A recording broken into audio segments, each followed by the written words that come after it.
100 एकराचं मैदान, नवरा नवरीची grand entry, आलिशान शामियानात लग्न सोहळा, लाखोंची गर्दी, पुरी भाजी वरण भाताचा मेन्यू, मुख्यमंत्री उपमुख्यमंत्र्यांसह नेत्यांची जत्रा, कोट्यावधींचा खर्च, एक फक्त लग्न सोहळा नाही तर उत्सव. हे लग्न होतं निवृत्ती महाराज देशमुख उर्फ इंदोरीकर महाराजांच्या कन्येचं. नाव ज्ञानेश्वरी. या लग्नाची चर्चा सोशल मीडियावर भारी झाली. मुलगी ज्ञानेश्वरी आणि इंदुरीकर महाराज यांच्याबद्दल लोकांना माहिती आहे, पण या लग्न सोहळ्यात इंदुरीकरांच्या कुटुंबातील महत्त्वाच्या व्यक्तीबद्दल लोकांना फार काही माहीत नाही, जो खऱ्या अर्थानं इंदुरीकर महाराजांचा वारस असणार आहे आणि कीर्तनाचा वारसाही चालवणार आहे, ज्याचं कौतुक खुद्द भगवानगडाचे महंत नामदेव शास्त्रींनीही केलंय आणि ज्याच्यावर वारकरी परंपरेसोबतच ओशो रजनीश यांचा मोठा प्रभाव आहे. त्याचं नाव कृष्णा निवृत्ती देशमुख उर्फ इंदुरीकर. होय, इंदुरीकर महाराजांचा मुलगा, ज्ञानेश्वरीचा सख्खा लहान भाऊ. म्हणूनच प्रश्न पडतो, कृष्णा नक्की कसलं शिक्षण घेतोय?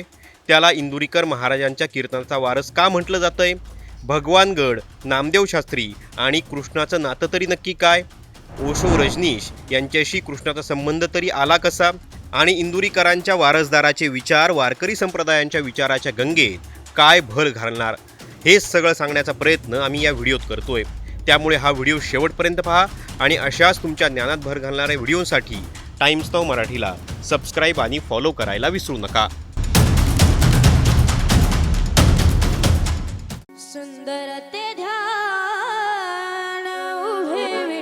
सुमधुर आवाजात स्टेजवर गाणं गातानाचा चिमुरडा. पहिल्यांदा जगाने त्याला पाहिलं तेव्हा तो 8 वर्षांचा होता. करारी नजर, सुमधुर आवाज आणि वागण्यातला सभ्यपणा. इंदुरीकर महाराजांचा हा धाकटा लेक. लहानपणीपासून वारकरी कुटुंबात वाढलेल्या कृष्णाला लहानपणीपासूनच अभंग, गायन आणि कलेची आवड. हेच पाहता इंदुरीकर महाराजांनी त्याला वारकरी परंपरेतच मोठं करायचं ठरवलं. त्यानंतर सोशल मीडियावरून हा चिमुरडा एकाकी गायब झाला आणि त्यानंतर तो थेट दिसला बहिणीच्या साखरपुड्यात, आपल्या मामाचे आभार मानताना.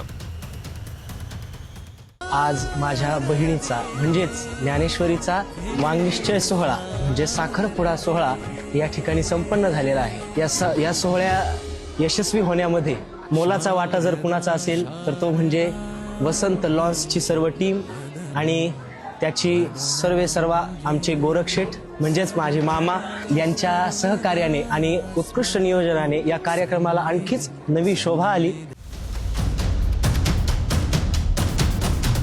त्यामुळेच अनेकांना प्रश्न पडलाय, एवढ्या वर्ष हा चिमुरडा होता कुठे? त्याने काय शिक्षण घेतलं? तो सध्या काय करतो? तर इंदुरीकर महाराजांनी त्याला वारकरी संप्रदायात वाढवलं. वारकरी संप्रदायात शिक्षण देणारं इंदुरीकर महाराजांची शाळा सुद्धा आहे, जिथं शेकडो मुलं शिक्षण घेतात. तिथं त्यांनी शिक्षण घेतलं का? तर नाही. आणि इथंच इंदुरीकर कुटुंब आणि भगवानगडाचा पहिला संबंध आला. हो, भगवानगड. तोच भगवानगड ज्या भगवानगडावरून स्वर्गीय गोपीनाथ मुंडेंनी आपलं संपूर्ण राजकीय करिअरची सुरुवात केली. तोच भगवानगड जो संपूर्ण वंजारी समाजासाठी काशी विश्वनाथचं महत्त्व ठेवतो. आणि तोच भगवानगड जिथं आजही पंकजा आणि धनंजय मुंडे नेहमी जातात. कृष्णाला इंदुरीकर महाराजांनी जेव्हा वारकरी परंपरेचं शिक्षण देण्याचं ठरवलं तेव्हा त्यांच्या मनात पहिलं नाव आलं नामदेव शास्त्री, भगवानगडाचे महंत, जे खुद्द न्यायाचार्य आहेत.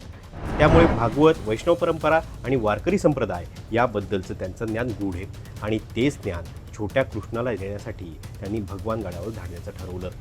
आता ज्या विद्यापीठात कृष्ण शिक्षण घेतो त्याबद्दलची माहिती ऐका.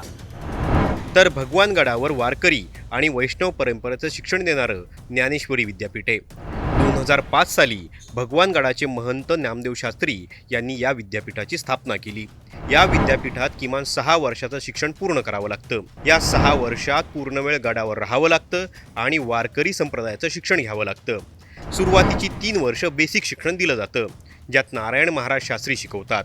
तर शेवटची 3 वर्ष खुद्द गडाचे महंत नामदेव शास्त्री शिक्षण देतात. संत श्रेष्ठ ज्ञानेश्वर माऊलींनी लिहिलेल्या ज्ञानेश्वरीचं आकलन या शिक्षणाचा मुख्य पाया आहे. याशिवाय उपनिषद, विविध ग्रंथ, तुकोबांच्या गाथेसह अनेक ग्रंथांचं ज्ञान इथं दिलं जातं. विशेष म्हणजे या शिक्षणासाठी एकही रुपया विद्यार्थ्यांकडून घेतला जात नाही. सर्व काही मोफत.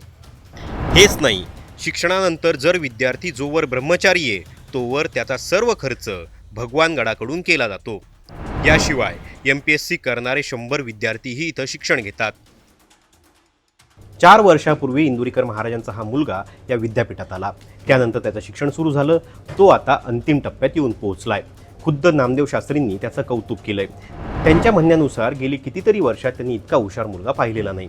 त्यामुळे हा भविष्यातील दुसरा इंदुरीकर होईल यात त्यांना शंका वाटत नाही. पुढचा जो इंदुरीकर आहे तो सगळ्या बुद्धिमान लोकांना गार करणारा असेल ही माझी खात्री.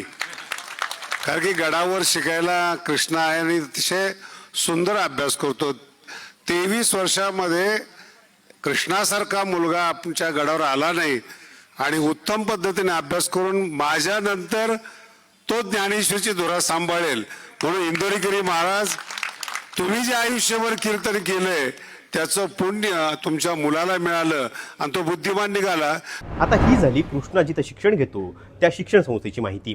पण कृष्णा इंदुरीकर कसा आहे हेही जाणून घेणं आपल्याला महत्त्वाचं आहे. तर कृष्णावर जसा आपले वडील निवृत्ती महाराज इंदुरकरांचा प्रभाव आहे तसाच मोठा प्रभाव नामदेव शास्त्रींचा आहे.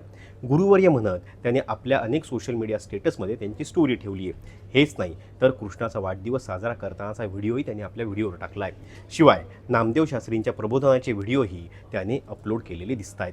बरं, कृष्णा फक्त वारकरी संप्रदायातील महंतांनाच फॉलो करतो असं नाही आहे, तर त्याचं विचारांचं एक वेगळं जगही आहे. आणि या जगात त्यांनी पहिलं स्थान दिलं आहे ओशो रजनीश यांना.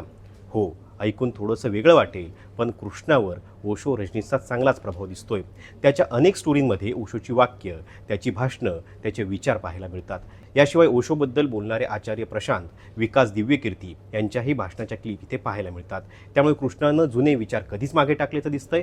त्यामुळेच जर कृष्णा उद्या कीर्तनकार झालाच तर त्याच्या समाज प्रबोधनात एक आधुनिक अँगल पाहायला मिळू शकतो, जो इंदुरीकरांच्या कीर्तनात तरुणांना सापडत नाही. मुलींचे लग्न साधी करा, साधी लग्न केली तरी मुलं होतात, ग्रँड वेडिंगचं नाटक बंद करा, मुलीच्या बापाला कर्जबाजारी करू नका, नेहमी असं इंदुरीकर कीर्तनातून सांगतात.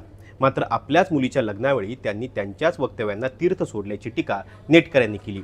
मात्र दुसऱ्या बाजूला वारकरी परंपरेचं शिक्षण देण्यासाठी त्यांनी आपलं विद्यालय न निवडता पात्रतेच्या जोरावर भगवानगडाची निवड केली आणि मुलांनाही फक्त वारकरी परंपरेचा वारसा न जपता आधुनिक जगाच्या विचाराची गोडी भिनवलेली दिसते. कृष्ण अजून लहान आहे. कदाचित पुढच्या 5 वर्षात तो वारकरी संप्रदायाचा प्रचार आणि प्रसाराची धुरा खांद्यावर घेईल आणि त्यावेळी त्याचे विचार जर आजसारखेच राहिले तर वारकरी परंपरेला आधुनिक जगाशी जोडणाऱ्या कीर्तनाची जोड मिळाल्याशिवाय राहणार नाही. त्यामुळे तरुणाईही वैष्णवाच्या मेळ्यात सहभागी होईल आणि कदाचित तेच तुकोबा आणि ज्ञानोबांना हवं होतं. तुम्हाला इंदुरीकरांचा जो मुलगा आहे कृष्णा आणि भगवानगडाचा जो संबंध आहे त्याच्याबद्दल माहिती होतं का हे आम्हाला कमेंट बॉक्समध्ये तुमच्या गावाच्या नावासह सांगा. आणि अशाच माहितीपूर्ण व्हिडिओसाठी टाइम्स नाऊ मराठीला सबस्क्राईब आणि फॉलो करायला विसरू नका.